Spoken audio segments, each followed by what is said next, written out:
Ibu Devi, pengamat sosial, ibu mencabuli anak ini adalah kasus pertama.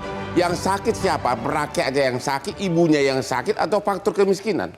Pertama, persoalan perdagangan orang, artinya kemudian melihat anak itu menjadi barang yang bisa diperlakukan apapun, itu bukan kejadian modern saja. Itu sudah lama sekali terjadi, catatan-catatan akademik sosial sudah menunjukkan hal tersebut. Perdagangan anak?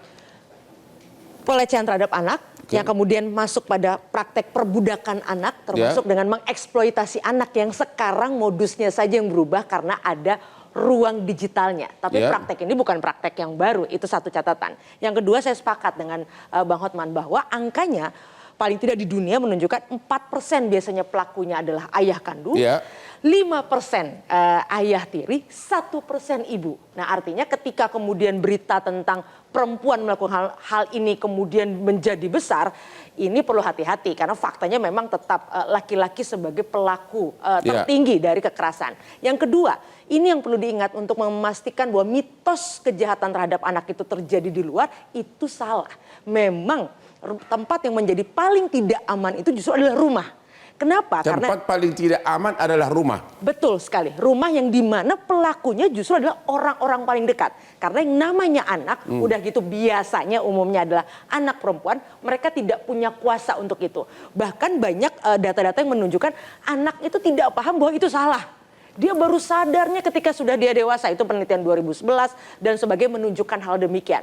Ini yang kemudian pangkalnya apa? Pendidikan tentang penghargaan terhadap setiap manusia. Mau dia itu anak kecil, orang dewasa, mau gendernya apapun.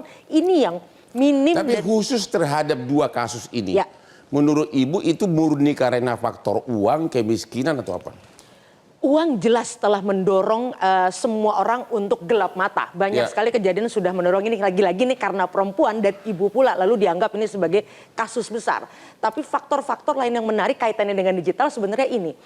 Bagaimana tayangan-tayangan pornografi yang setiap detiknya itu menguntungkan, menghasilkan 50 juta rupiah kalau dirupiahkan. Itu yang mendorong banyak pelaku-pelaku keluarga, ayah mencabuli anak-anaknya dan sebagainya, yang sebenarnya di luar faktor ekonomi yang mendorong orang melakukan tindakan tidak berkemanusiaan pada anaknya sendiri. Jadi karena pengaruh medsos begitu?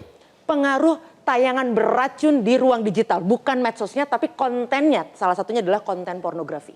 Jelajahi cara baru mendapatkan informasi. Download Metro TV Extend sekarang.